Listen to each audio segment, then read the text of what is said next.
प्रदेश की डॉक्टर मोहन यादव सरकार मध्य प्रदेश में हेल्थ इंफ्रास्ट्रक्चर बढ़ाने के लिए तमाम तरह के प्रकल्प कर रही है। सरकार का दावा है कि मध्य प्रदेश में जिस तरह का इंफ्रास्ट्रक्चर बढ़ाया जा रहा है उससे स्वास्थ्य सुविधाएं जो है बेहतर हो रही हैं। मध्य प्रदेश जो कभी बीमारू राज्य हुआ करता था, आज वो जो है विकासशील और विकसित मध्य प्रदेश की दिशा में कदम बढ़ा रहा है, आत्मनिर्भरता की दिशा में कदम बढ़ा रहा है। मेरे साथ आज बुंदेलखंड के जो है प्रसिद्ध डॉक्टर जो है चिकित्सक प्रबुद्ध जन मौजूद हैं और जन चौपाल के माध्यम से हम उनसे जानेंगे कि हेल्थ इंफ्रास्ट्रक्चर बढ़ाने के लिए सरकार जो कदम उठा रही है वो उन प्रयासों को कैसे देखते हैं। भाई साहब, जो है मैं सबसे पहले आपसे समझना चाहूँगा, आप चिकित्सा क्षेत्र से लंबे अरसे से जुड़े हैं जो है और इसके विशेषज्ञ भी हैं। आदरणीय मोहन यादव जी के लिए बहुत धन्यवाद देना चाहता हूँ।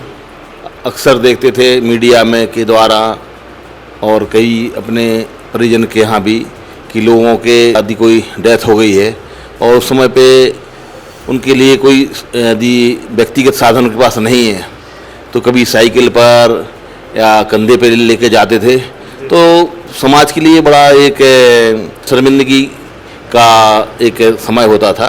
उसके लिए जो सवाहन का योजना लागू की है, उसके लिए निश्चित ही भविष्य में ऐसी परिस्थिति में कि जब लोग बहुत दुखी और परेशान होते हैं तो एक अच्छा उनको संबल मिलेगा। और हमने देखा है कि लोगों के लिए यदि MRI कराना है, CT स्कैन कराना है तो ये बहुत बड़ी बात होती थी और लोगों को अपनी ज़मीन गिरवी रखना पड़ती थी, लोगों से कर्जे लेना पड़ते थे। अब हम लोग जिला अस्पताल पहुंच जाते हैं, वहाँ पर उनको MRI और CT स्कैन और सुविधा मिल जाती है। भाई साहब, मैं आपसे समझना चाहूँगा, मध्य प्रदेश के 24,000 आंगनबाड़ी केंद्रों को गवर्नमेंट जो है नए सिरे से रीडेवलप कर रही है, जो वहाँ पोषण वाटिकाएं बनाई जा रही हैं। बच्चों को पोषित करने के लिए कुपोषण का दाग भी मध्य प्रदेश में एक बड़ा था जो है, लेकिन उन स्थितियों में भी अब सुधार आ रहा है। सरकार के इस प्रयास को आप कैसे देखते हैं? सरकार भी प्रयास कर रही है आंगनबाड़ी केंद्रों के लिए, मैंने जो आहार दे रही है बच्चों के लिए, उससे बच्चे स्वस्थ हो रहे हैं। और मैंने आंगनबाड़ी में बच्चे जा रहे हैं, पहले जाते नहीं थे। गांव में स्थिति ये थी कि घर से लोग भेजते नहीं थे, अब शहरों में भी चल रही हैं और गांव में भी चल रही हैं, तो बच्चे जा रहे हैं और अच्छा आहार ले रहे हैं। उससे बच्चों के स्वास्थ्य में प्रभाव पड़ रहा, अच्छा स्वास्थ्य हो रहा है। मध्य प्रदेश सरकार पब्लिक प्राइवेट पार्टनरशिप जो है PPP मोड पर जो है मेडिकल कॉलेज खोलने के लिए निजी निवेशकों को आकर्षित कर रही है। यहाँ उन्हें जो है तमाम तरह की सुविधाएं गवर्नमेंट दे रही है। कितना कारगर ये प्रयास मानते हैं? निश्चित तौर पे ही हम मध्य प्रदेश के मुखिया श्रीमान मोहन यादव जी को बधाई देना चाहते हैं, क्योंकि मध्य प्रदेश में कई जगह जहाँ मेडिकल कॉलेज जो खोले जा रहे हो आगामी, जैसे हमारे सागर जिले में खुरई विधानसभा में मेडिकल कॉलेज प्रस्तावित है और लगभग उसकी तैयारी पूरी हो चुकी है। बुंदेलखंड में कई मेडिकल कॉलेज की सौगात दी है माननीय मुख्यमंत्री जी ने, मैं उनको बधाई देना चाहता हूँ। एक और अभी मुख्यमंत्री जी ने बहुत बढ़िया और बहुत अच्छी पूरी मध्य प्रदेश में योजना चालू की है, आयुष्मान योजना।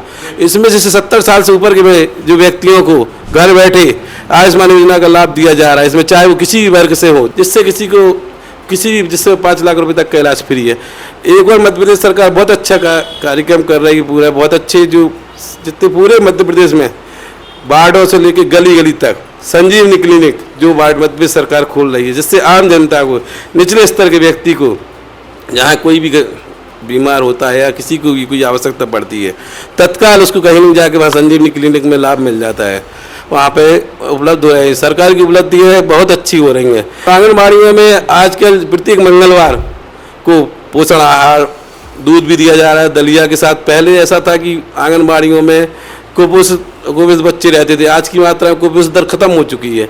तो हमारी मध्य प्रदेश सरकार बहुत अच्छा कार्यक्रम कर रही है। मध्य प्रदेश पहला राज्य है जो MBBS की पढ़ाई हिंदी में करा रहा है। मध्य प्रदेश सरकार बड़ा जो है पहल की है और इस प्रयास को आप कैसे देखते हैं? क्योंकि मेडिकल की पढ़ाई जो है आज भी हम ग्रामीण अंचलों के लिए एक बड़ी हवा है, लेकिन सरकार ने जो है उसे हिंदी में शुरू करके जो है एक बड़ी सौगात युवाओं को दी है। आप कैसे आंकते हैं सरकार के इस प्रयास? तो मैं इतना कहना चाहता हूँ कि हमारी जो सरकार है वो बहुत अच्छे से सारी योजनाओं का आह्वान कर रही है और खुशी की बात यह है कि उससे भी ज़्यादा उत्साहवर्धन के साथ पब्लिक उसका, जो गरीब आदमी है, जो कम पढ़ा लिखा है, जो इंग्लिश में नहीं पढ़ सकता है, जो इंग्लिश में डॉक्टरी कंप्लीट नहीं कर सकता है, वो उसमें बढ़ चढ़ के हिस्सा ले रहा है। तो जो भी हमारे परिवार थे आज जिनको यह दिक्कत थी कि हम कल इसमें पार्टिसिपेट करें या नहीं करें, इतना पैसा हमारे पास कहाँ से आएगा, सब अपना गिरवी रख के घर ज़मीन जब बच्चों को पढ़ाते थे, आज वह चीज़ आंशिक रूप से ख़त्म हो चुकी है कि पैसा नहीं है तो आपकी पढ़ाई नहीं हो सकती है। हमारी सरकार इस तरीके से पैसे का सदुपयोग कर रही है कि किसी को भी दिक्कत ना आए। जैसा कि आपने इसके मामले में भी पूछा है, आंगनबाड़ी के बारे में बताया है, एम्बुलेंस के बारे में भी बताया है, तो आज खुशी की बात यह है कि हम तो जागरूक हुए ही हैं, लेकिन हमारे जो नीचे का वर्ग था वो सबसे ज़्यादा जागरूक हो चुका है। वो यह जानता है कि 108 पर फ़ोन लगाने से तुरंत ये हो जाता है। वो यह जानने लगा है कि यहाँ एक्सीडेंट हुआ है तो मैं मदद करूँगा तो मुझे जेल नहीं होगी, क्योंकि मुख्यमंत्री जी ने इतना उसको दिमाग में विस्तार कर दिया है कि आपको किसी प्रकार से मदद करने में हानि नहीं है। और चूँकि जैसे आप आंगनबाड़ी की बात कर रहे हैं तो उसमें ही मैं कहना चाहूँगा कि इतनी योजनाएं कर दी गई हैं कि गरीब आदमियों को आज हमसे ज़्यादा पता है कि किस योजना का हमें कब लाभ लेना है। अगर कोई महिला गर्भ ग्रहण करती है तो उसको 3 योजनाएं चल रही हैं कि 14,000 रुपये महीने भी मिलेगा, 1 साल में 13,000 ही मिलेगा, उसका इंश्योरेंस भी होगा। क्योंकि ये सब चीज़ें पहले नहीं थी। मैं एक गवर्नमेंट टैक्स एम्प्लॉय हूँ, मैं रिटायर्ड हो चुका हूँ। जब मेरा टैक्स जाता था 5-6 लाख रुपये महीने, बड़ा कष्ट होता था कि यार हमारे टैक्स का सदुपयोग नहीं हो रहा है। आज हमें खुशी होती है कि आज उसका सदुपयोग हो रहा है। किसी के काम में अगर वो पैसा आ रहा है जो सरकार हमसे ले रही है किसी भी माध्यम से, तो सबसे अच्छी बात है। शिक्षा का माध्यम चाहे हिंदी हो या इंग्लिश, जरूरी है कि आपके दिमाग तक वो चीज़ पहुँचे, आपके काम में वो चीज़ आए। शिक्षा का उद्देश्य तो यही है।